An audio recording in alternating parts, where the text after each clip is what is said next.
Okay, I'd like to call our town hall to order, if I may. At least as much order as I bring it. That's not a whole lot sometimes. I'd like to thank you all for joining us, both here in person and online on our Love Stream. And what I would like to do is to have Reverend Tim open us with a prayer so we can be appropriately centered as we move forward.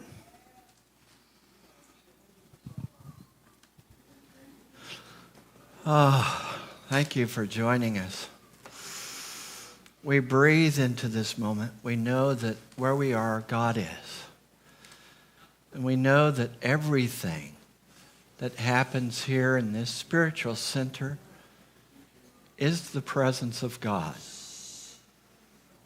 We bless the work of this church. We bless the work of this board. We bless the work of this spiritual community. We are so grateful, God. We open our hearts, our minds, grateful to know that it's all in alignment with Spirit. We give thanks, and so it is. Amen. Amen. Thank you. So I was asked just a few minutes ago, what is Town Hall? And Town Hall really is the opportunity for us to share with you from a board standpoint how we are moving forward, how we're evolving. And so my intent as the current board president is to be able to share that experience with not just from me, but from other members of the board too. And so you'll be hearing from other people besides me. But since this is about the board, I'm going to introduce a few things to help you understand how we as a board are working. Can I go to the next slide, please? So we have discussed the quantum living process, and a couple of years ago, we did a board cue card where the board looked at who we were and who we aspire to be. So this is the board's cue card. Now, I was a member of the board at the time that we were acting as though we were inconsiderate and unsafe, that we were helpless and distrusting, that we were overwhelmed and hostile. 6 years ago, that was the case of our board. And how we have evolved, how we have grown is, next slide, this is who we aspire to be and who I'm finding that we truly are. We are loving. We are in integrity. We are unstoppable. We're spirit-led. We're empowered. We are in ownership, and we are transformational. So these are the aspects of your board, those 9 of us who make up that body. This is what we live by. So if we go on to the next one. So in 2020, we said, we're going to come up with our guiding principles and our agreements that we as a board are going to live by. And we have 10 of them. And I'm going to start today with number 1. And each month, I'm going to introduce one of those 10 agreements to help you understand how we as a board look upon ourselves as functioning. So number 1 is we continually seek spiritual insight and keep our mission and vision at the forefront of our perspectives and actions. In other words, we always reach into ourselves and we find that sense of spirit that guides us. We go use that as our moral compass, as our guiding light. And we keep our mission and our vision, which Cindy will share with you a little later, as our guidepost to keep us on track. So moving right along, our actual board news, our next slide. We do still have a board vacancy, and we're now going to start addressing that. We wanted to give ourselves a little bit of time to get settled in with the new board members. But now it's time for us to fill that vacancy. In the last month, we had a prayer retreat, which I understand was extremely successful. There were 28 or 30 people out there, and I have heard from so many people who had not experienced something like this before, how transformational it was for them. Our spirit groups, we have 5 spirit groups that are in full force and operation. I personally like to participate in the Wednesday one with Reverend Tim and the deep dive into that week's lesson. And what's interesting, too, is the last one I attended, I had a prayer request, and I found my prayer request was responded before I had even made the request. And so there is huge power in these spirit groups and the ability for us to connect with each other and with spirit in that process. Our courtyard and our cafe is open. All right, I apologize to those of you online. We didn't get started on when we said it at 11:45 because there was just too much fellowshipping going on. And we were going to find a way to make this a little more congenial for everybody involved. But I want to let you know our courtyard is in full force again. We had a line for lunch. It's just a wonderful time down there. It's exciting. It is. So I offer the opportunity for you to come and be a part of that on Sundays.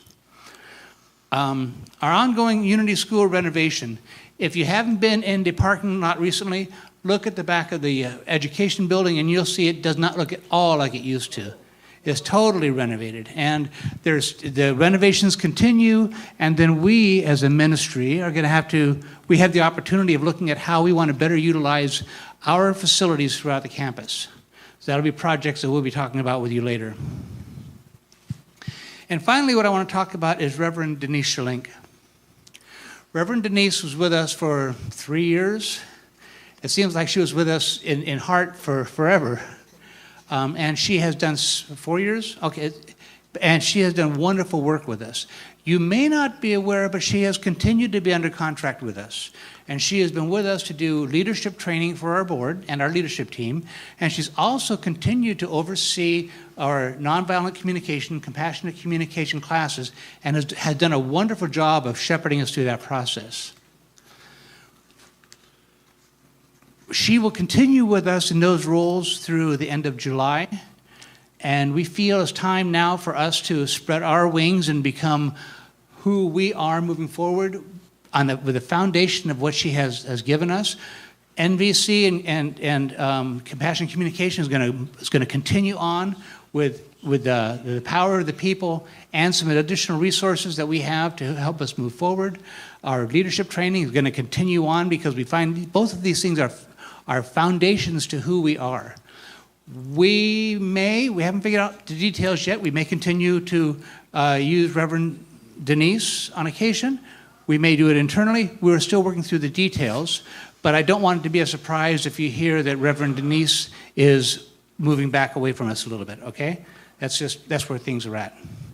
And we are so appreciative of the things she brought to us and helped us become who we are today as we evolve. And that's all I'm going to share with the board news. Any questions at this point? Then I'm going to turn it over to our T3 team. Cindy, are you available to take over? I am. I just need to know that people can hear me okay that are in the sanctuary. And awesome. And I know that if you're watching online, you're probably going to be seeing this either later or maybe you're live. I know there's always a delay. First of all, I just want to say thanks for being here for those of you who are in the sanctuary. And for those of you who are going to be watching online at a later time, I just want to say we're so glad that you are here. The Treasury team, we've named ourselves, you've probably been hearing it, we call ourselves the T3. We are the Trusted Treasury Team. And that's because I'm not working alone. There's no silos happening here. The board, we all work together, and we have an assistant treasurer. Her name is Hinano Ray. She's phenomenal. And together, Hinano and I really work hard to just to bring all the news with transparency and with joy about what we are doing. And so this month, I want to start off our report just reminding us, Reverend Tim, you heard it from him today, you're going to be hearing it all the time, that we are the beloved community. And also, I wanted to just go back, and I know that some of the slides slipped ahead, but I wanted to start with a quote, and it is that money is but one venue for generosity, but kindness is an even more valuable currency. That just spoke to me, because as the treasurer, that's what we're talking about is money. And, abundance comes in so many different forms and ways and shapes, and it's just not always about the fiscal dollar. We are going to be talking about the fiscal dollar today, but I just want to remind us that, we live in an abundant universe and we give in so many ways. And the easiest way, the most efficient way for us to give is through kindness. So next slide. Thank you. I want to talk about a way that we're giving. Every month we come to you, and I've been sharing a little bit about our tithe. We believe in the law of circulation, and we give each month 10% of our donation, and then we split it in thirds. We give 1/3 to Unity Worldwide Ministry, another third to Unity World Headquarters, and our final third we give to a local nonprofit. Again, this is in alignment with our mission, which is transforming lives. And we want to be in alignment with people on our island who are helping transform lives. And so this month, it was our great honor to give to St. Anthony's Retreat Center. They have given so much to our local community, and really just to us recently. We got to be there for our board retreat. We also got to be there for our prayer retreat. And St. Anthony's, if you've not had an opportunity to experience, just, Google it. It's up in the Kalihi Valley. It's absolutely dynamic and special and sacred. The ground is sacred. That's our Aina. That's where we live on this beautiful island in Hawaii. And Sister Ivy and the other sisters there are just so special. So it's our great opportunity for the month of May to give a third of our tithe to St. Anthony's Retreat Center, which is $491.96. And we're just really super excited to continue this law of circulation, the law of giving and receiving. So I just wanted to share that with you. Next slide, please. For our T3 report for April, I just want to share that this is kind of the April news. And this is a slide that you'll see each month. You'll just see a little bit about where we are this month. Our donations came in at around 14,000. That's just up from last month, and we'll see that in a few minutes. We're so excited about that. Thank you all. We have other income that comes in, and when other income, those are things like from our preschool and from any special events we do or weddings. So please share the news that we are available for other income, for people to have weddings and other ways in which people can utilize our campus. Like, there are times when it's just available and for rent, if you will. So please share the news with your friends and your family and those in your community. Cost of direct revenue, that's just about how we have online giving costs, and also that takes into account the tithe that we gave from the month before. And then we have expenses, right? So we always have expenses. So our expenses at this moment in time are a little bit more than our total income. And so this month we have a net ordinary income of $8,768.09 in the brackets. And in the brackets means that's just a little bit below the line. So we're working to get out of the brackets, family. We want to be out of the brackets, and we want to be above the line. Like, we're above the line in all of our interactions. We want to be above the line in our fiscal world. So we're working on that, right? We're working on that together because we are the beloved community. So that's where we are for April. Next slide, please. I brought this slide to you today because a lot of people just like, it's like, well, this is where we are, but where were we, or where are we going? And I want us to know that we are together. This is the bottom line, and this is us climbing the hill together as one beloved community. So I just wanted to bring your attention, instead of just having the bottom line, I just wanted to show you, like, look, we're moving and grooving, right? So January is always a big month for us, right? That's the holiday season. February is always a little shorter. It's also a shorter month. March, it starts peaking up again. And look at April. Our donations, they jumped up a couple of grand from 12,000 to 14,000. Good job, team. This is all of us working together to be above the line and get out of the bracket world, right? So I just want to share, this is kind of where we are. I also want to bring your attention back to March. March, things were a little bit different. We had some donations that were a little bit lower. We had some expenses that were a little bit higher. And you'll see that we had to transfer $20,000 from our reserve fund to assist us in making it through our regular cost of what it costs us to do business, right? We all know how it costs money to do business. It just is what it is. So although we were above the line, in the end, we were kind of super below the line that month. So we had to help ourselves up to make it through the month of March. So again, I'm bringing this to your attention, not for any other reason than to be transparent and say, hey, we're working together. We are one beloved community. And, and Reverend Tim shared about it today in today's service. He talked about the boy, right? The boy who shared with what he had. And then suddenly everybody was sharing with what they had. And soon there was enough. There was more than enough. There was an abundance of enough. So again, I just know that we're all sharing, and whether that's fiscally, or you're sharing with kindness, or you're sharing with your ability to give a class, or whatever it is that you're sharing, I know that we're all sharing together. So thank you, thank you, thank you for your gifts. Thank you for your tithes. Thank you for your offerings. Thank you for being you and showing up. Next slide, please. And again, this is just kind of the cumulative of where we are. So we have net revenues, we have total expenses, and then we have the bracket world. And this is just from January through April. So that's just that final kind of total. Our goal is to get out of the brackets, which is kind of a little bit below the line, and get above the line, and that's where we're working for. Again, we are self-sufficient.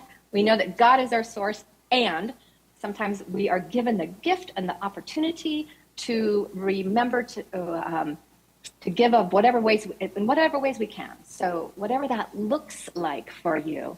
Again, I just want to offer up, I'm going to be always this person who shares, if you are not online giving, this might be an opportunity for you to think about that. We really encourage it. And that we talked about this last month, and you can go to the next slide, please.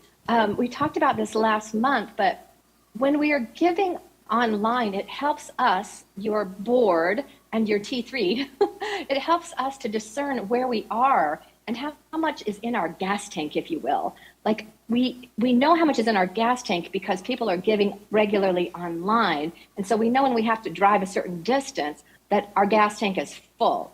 But if we're not giving regularly online, sometimes it's like hit or miss. It's like, well, do we have enough gas to drive this month or not so much? So if this calls to you and you're thinking about it, please reach out to your staff in the office, whether that's Kathy Kaiser, Reverend Johanna, Reverend Tim himself, Jerry, whoever's there for you. Call the office and look about how you can get set up for online giving. I want to share just again, we talked about our vision and our mission, and in everything we do, our mission. So I just want to end with that we are centered in God, we're transforming lives, and we inspire people to make a positive difference in our world. This is our world, friends.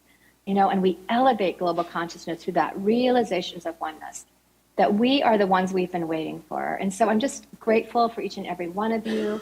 We are the beloved community. I'm open to taking questions if anybody has any. Thank you. Thank you, Cindy. And are there any questions for our treasurer, our T3 team? I'd like to offer a personal story here.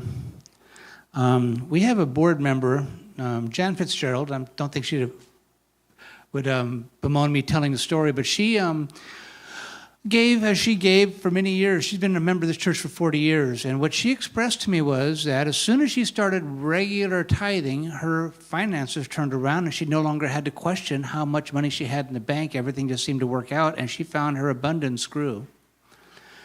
That's a nice story, okay?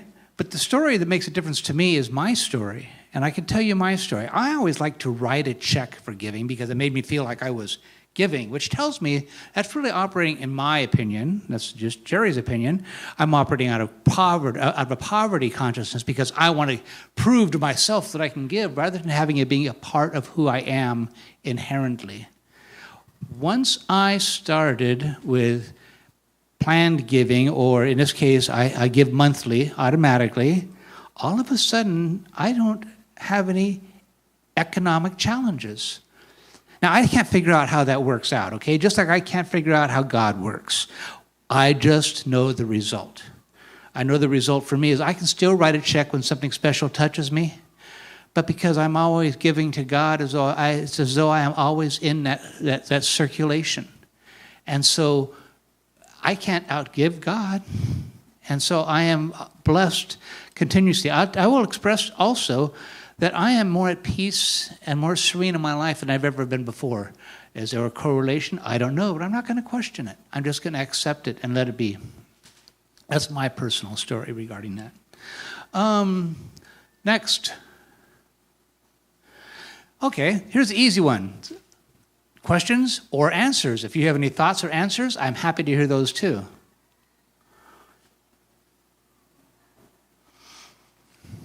Okay, I'm going to call on someone now. Okay. Just start with your name, please. Oh, sure. My name is Eric. And I was just curious, what type of outreach are you all, or what has Unity of Hawaii been doing in order to let people know that there is spaces to rent? Like, I know I was helping volunteer to beautify the the classroom that we have on the side there. And, you know, I just don't know if there's like ways to get that information out there. We do have a volunteer coordinator, and she's probably the first person to, is Tina here? I don't see her. Yeah, she's down there volunteering, okay? But she's just, she's a wonderful resource. If you don't know what opportunities we have, then we are remiss in letting that be known. Okay, I'll take some level of responsibility for that. We have a lot of opportunities for people to participate here, and if we haven't made that information available or obvious, then that's something we should do. Is there a talent you bring that you'd like to offer us? Oh, no, my question was more along the lines of, in order to generate more income, has there been a way to publicize the space for rent? That's all. Jerry, Reverend if I Tim? may. Just going to comment on that. Just so you know, Eric, Reverend Johanna, Kathy, Kaiser. Kathy is our events person and office manager. We are strategizing about ways to advertise this more. Reverend Johanna is going to, in online venues, be advertising more. I'm asking about things like wedding resources, like wedding books or whatever, so that more and more people learn about our facilities. And so I want you to know we're actively talking about how to build it back up, because there was much more events and rentals before the pandemic. At Unity in Marin, where I came from before here, we had a very robust events rental, and then the pandemic occurred. Then we started building it back up and developed new strategies, new ways of doing it, because the world is different now than it was in 2019. So we are addressing that, and I'm glad you've asked the question. It sounded like Reverend Margie wanted to respond, but I just want you to know, we as a staff are looking at that, addressing that, wanting to see that shift. Thank you. Reverend Margie had something? Yes, thank you, Reverend Tim. I was just going to mention that while it isn't broadly publicized, you all are working on that issue. And if Eric is speaking from experience, don't we want to invite him in to contribute to that conversation? But Kathy Kaiser, as you mentioned, our events manager, has an active page on our website that fully describes our space, available services, and how to contact her and how to apply to use it for, use our various spaces that are available for events, for rental. And we welcome the creativity to step forward that indeed gets this out. And beginning with, as Cindy mentioned, word of mouth. Tell all your friends and family. Recently, I had a contact with a local family here that had a venue fall apart for a family reunion. And I said, hey, we've got a space that might work. And they rented our courtyard for their family reunion 3 or 4 weeks ago. So yes, tell all your friends. Thank you. Okay.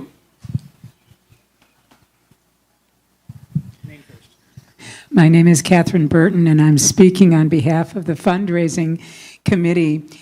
Thomas and I had a meeting last week, and it was so extraordinary. At the end, my point being is make sure Thomas Gallagher is on this committee about how to spread the word and new ideas. I didn't know Thomas Gallagher could channel, a word we don't use, but he for 5 minutes went through ideas and he said, well, the first thing we could do is start a food service, so that they could cater the weddings and cater things. So, and there that was. And then he said, and then we could have a meditation room that people, they needed to and could come in and give a donation. And he went on with these ideas of what we can do with our space that we hadn't really heard of. So I just want to say the universe is really coming through with creative ideas. Make sure he's on that committee. Thank you. It was delightful. Thank you. Benita, I'll be right with you. One thing I want to mention is, speaking of fundraising, when you heard us talking about this reserve account, and want to kind of respond to what that means for us. A couple of years ago, Debbie Catania came up with that idea. She was our treasurer. She did a great job of helping us formulate our processes and set policies for us to move forward. And she also recognized that well, if I was a treasurer, you could tell because I pulled all my hair out. She kept hers. She has gorgeous hair, by the way. Anyway, but the thing was that we needed to have money available. Now, we have no mortgage. We have no real debt here. So we're very, very blessed in that respect. However, we do have expenses. And there is a business of running an environment such as this. And so it's incumbent upon us to have resources available so when stuff comes up, because stuff happens, that we can take care of it. So she started this reserve account for us, which you saw the brackets that were expressed by our T3 team, has been depleted a bit. And so we're going to need to build that back up again. So when you hear us talking about wanting to raise money for our reserve, is to give us the ability to continue to do the business of God here at Unity Church of Hawaii.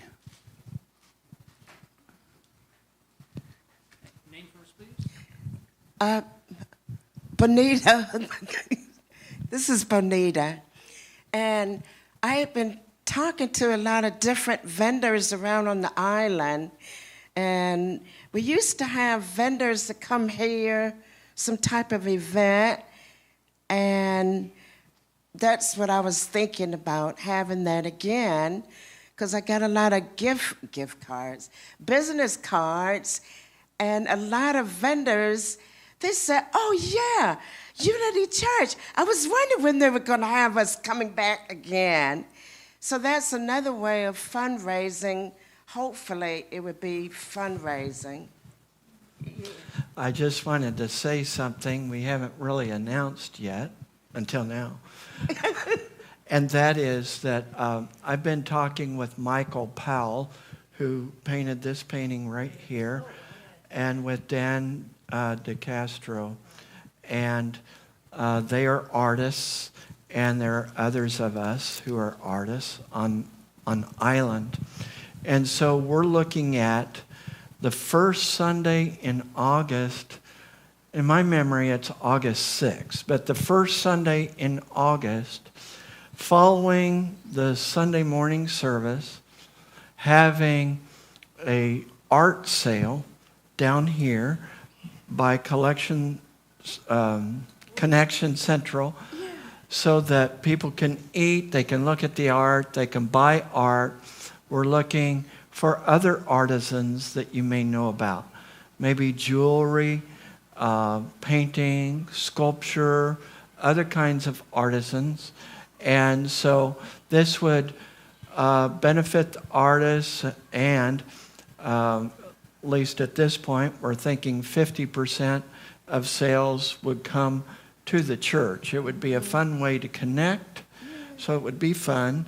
And it's also a way to bring in some of those artisans and the arts, which I really love. So just want you to know that some of these things are happening organically. I know it didn't exactly come through the fundraising committee. I believe I told Thomas about this recently, but it's something that's developing organically. So I think that's a great idea. So the first you. Sunday in August, we're planning on that. Good. It's Myrtle Fillmore's birthday, August 6th. Oh, yeah? It's Myrtle Fillmore's Birthday party. Thank you. Birthday party right. for Myrtle. Cool. See, no questions, but lots of answers. Is there anything else? Yes. I'm just going to say one other thing that I sometimes hear on the interplane and that we've said, and that is, for the last maybe, 10 years or so, our annual budget is sort of around $400,000 a year. And for the last 10 years, we sort of need $40,000 a month, as we just saw. And another way we talk about this, one is giving and prosperity. And I remember 20 years ago, when we all took prosperity classes about tithing and circulation, and no one had problems after that. I mean, it solves the thing. And I hear that Reverend Tim is probably going to be doing the class again. Fabulous class. My point being is, there's another way we looked at that too, which is there's one, your relationship with God and yourself, and there's one, your relationship with the church.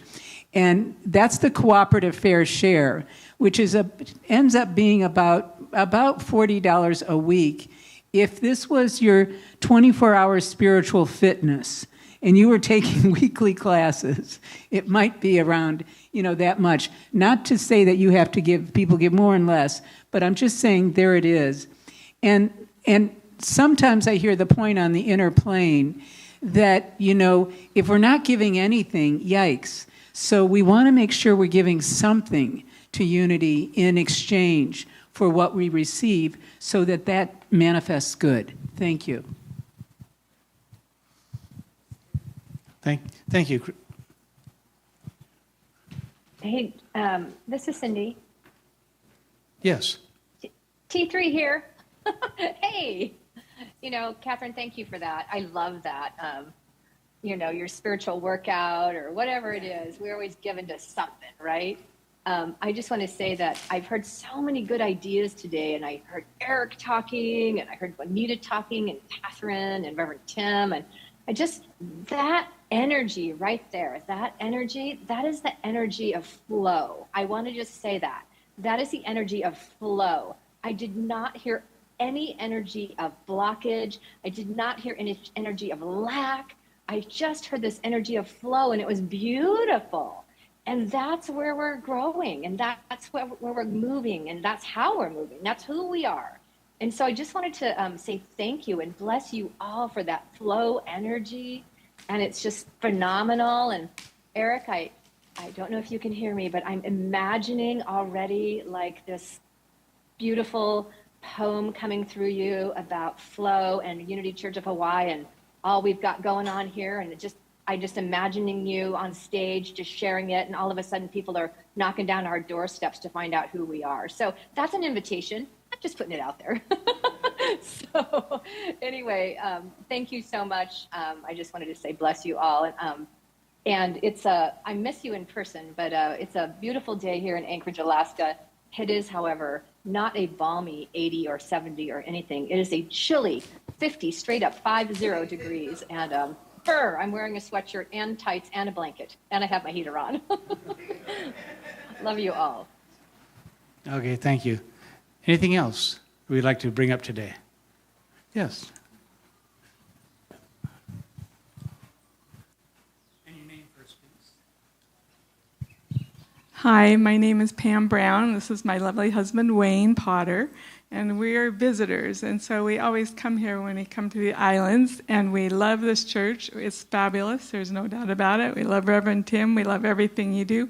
So my question is, could you just tell us your thoughts about children, about children programming on Sundays? So we have, since the pandemic, now we've started a ministry for children. At this point, it's basically for children from 4 years old to 10 years old. And we have some excellent teachers down here who are really well trained in working with children. And I'm so grateful for that ministry because we continue to attract some young couples, young families, young adults who have children, and they want to be able to have a place where their children can learn spiritual principles and can grow together and support each other. Currently, we're using a curriculum with which Catherine Burton had recommended to us and had written a lot of curriculum around it, which is on family values or family virtues. And so it's about different things that align with our 12 powers that we teach in Unity. And our teachers do a phenomenal job. Now, I was just talking with someone, Jojo. Jojo's a friend of mine, and I knew Jojo from before when we lived here. And I came out of church today, and I was some distance away, and I said, "Is that you, Jojo?" And she turned, and it was, and tears, and because Jojo's husband, Rob, who is a friend of mine, had passed away. And Jojo is now in a new relationship, and so I got to meet Bo, and anyway, but Jojo is interested because she has like a 2-year-old, Atlas, and we have other people who have these young Keiki. And so, we're wanting to expand those ministries. Now, these are volunteers that are doing this. They're highly skilled people. They're people who are professional teachers, work professionally with mental health and with youth and so forth. It's amazing that we have such highly skilled volunteer teachers, and we have substitutes, so no one has to teach every Sunday. We can trade people out so that they can be in the service. But we want to expand to the even younger age, like the toddlers, and we want to expand into the tweens, the kids that are between 10 and high school, the tweens, and then the high schoolers, YOU, Youth of Unity. So we want to expand that, and please continue to hold that in prayer. And if any of you are interested in working in those areas, please let us know. But we have a big vision. We have a team that is a ministry team, which means that I work with them, the ministers work with them, youth and family ministries team. And if any of you want to be on that youth and family ministries team, you want to be on it, Amanda? Great. I would love that. You're a teacher, you've worked with youth. Boom, I can just hear divine bells going off. So it's in progress is what I'm saying. But almost every Sunday we've had kids down here in our youth ministry, and it's really going well. Does that help speak to the question? Yeah? Thank you, and it's great to have you here, Pam. Thank you. Great to have you both here. Thank you. And I want to express something about this. Our programs that we're bringing back, because we've had most of these programs in the past, it's our intent to be methodical about it. We want to make sure that we have the space, the resources, that we are really ready to do things appropriately and productively. We're not going to move into something and not we want to make sure that we have the greatest chance for success. I worked with our Youth of Unity here for 21 years, and it was the greatest growth experience I've ever had. I still got probably 150 of them as friends still, and they're in their 40s now. Tells you how long ago it was. But that I think in all the time I've been here at Unity Church of Hawaii, that's where I believe I made the biggest difference. I'd like to share with that, again, Catherine Burton, and when I found this Unity, I've been in Unity for 40 years, but this Unity in 2010, I immediately started with the children and the Sunday school and went, 5 straight years with that. And so they got, all of that material. But I want to say 2 interesting things. When Reverend Tim came, and it was exciting, he said, I want to find a new program for the children, just opening up to that. And the Baha'i community had researched all the Bibles, all the testaments of every religion, trying to find the common virtues. And they found 300 common virtues from all the different religions. And they wheedled it down to 52 so that you could do one virtue every week. And that's what we proposed, and Reverend Tim instantly said, yes, that's it.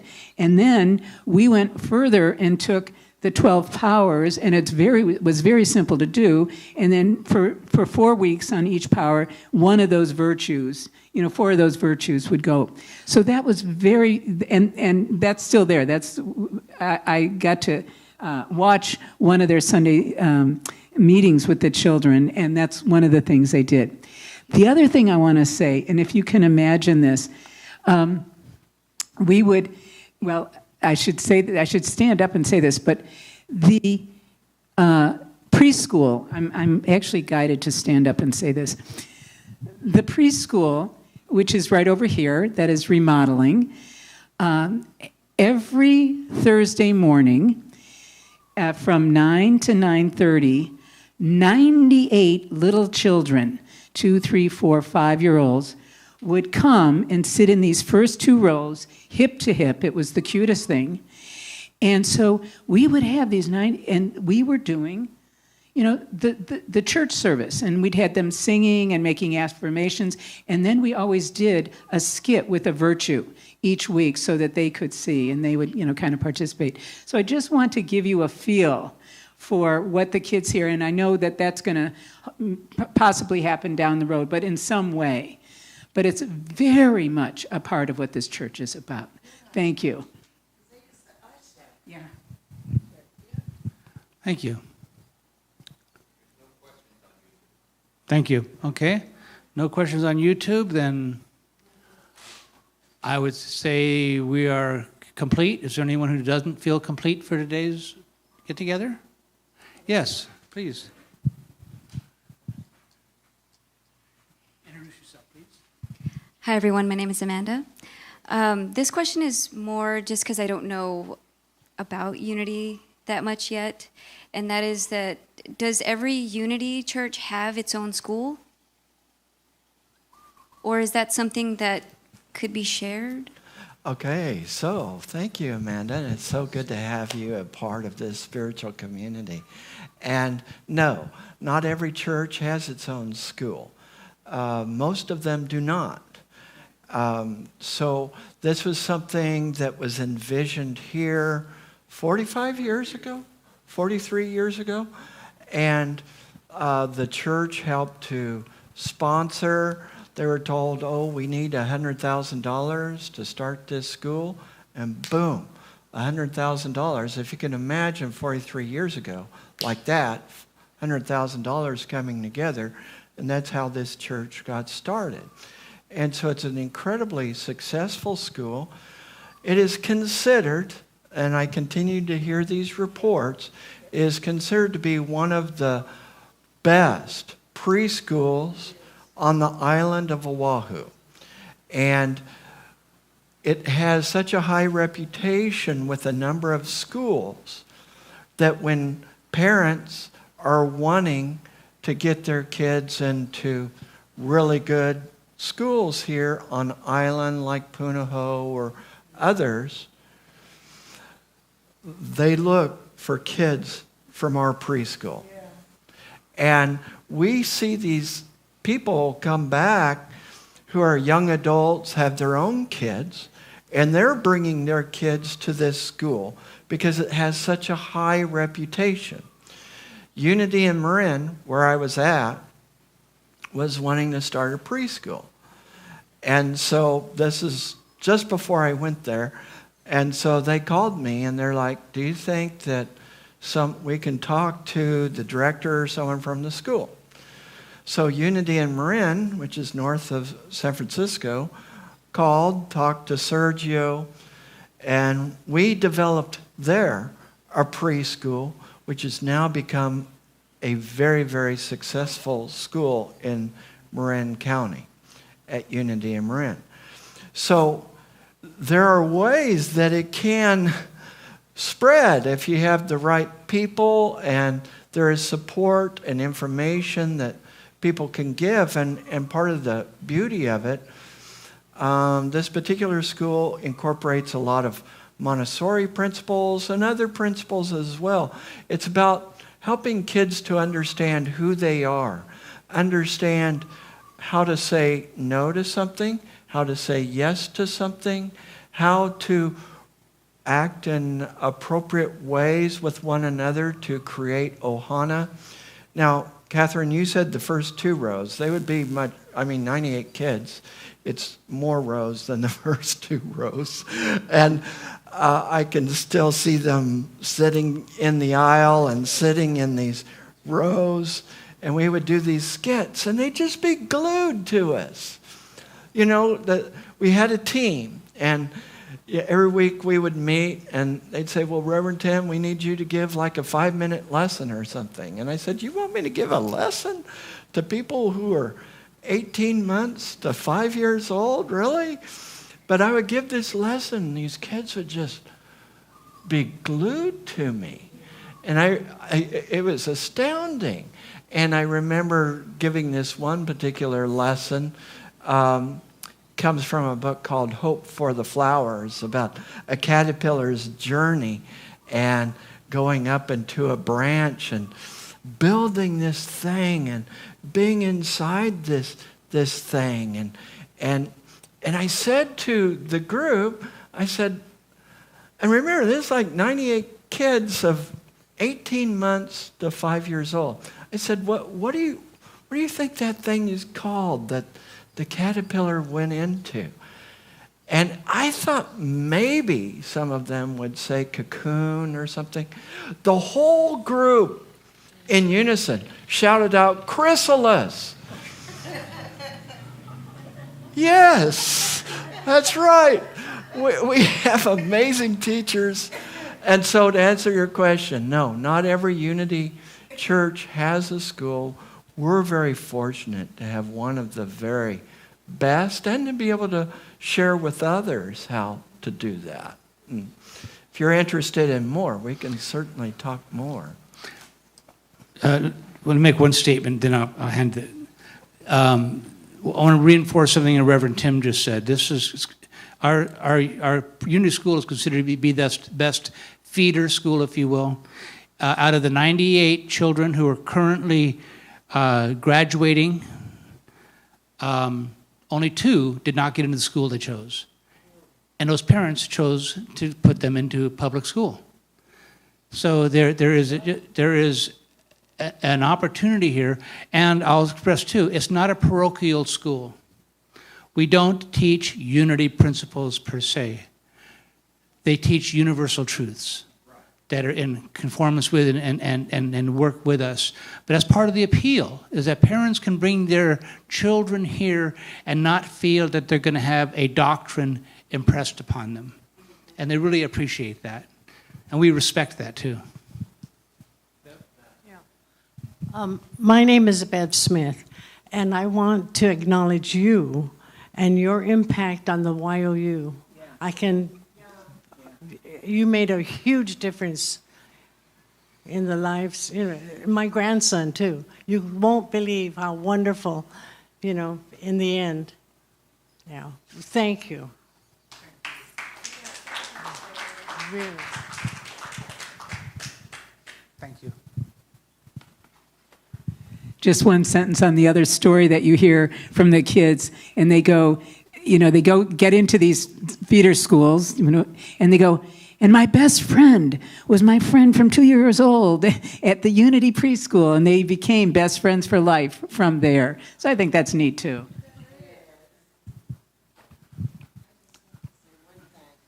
One more thing. I just wanted to mention that some people that have come to visit, and they said they went to the preschool. They looked like they were in their 40s, 40, whatever. But they said that they used to come here.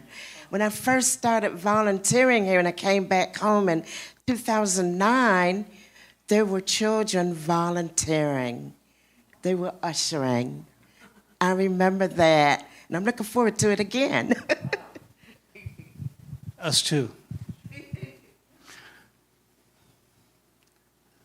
Are we complete? Thank you all for your participation. Bev, thanks for those kind words I've touched. So why don't we then close with our standard song? Can we stand and join hands, please?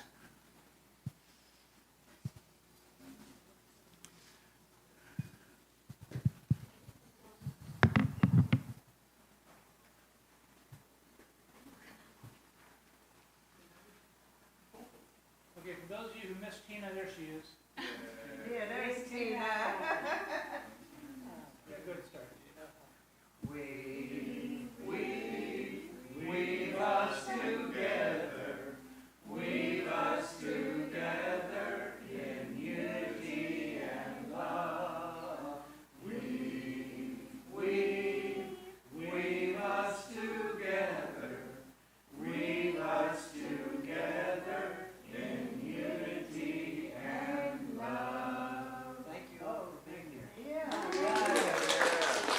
Have a blessed day, everybody.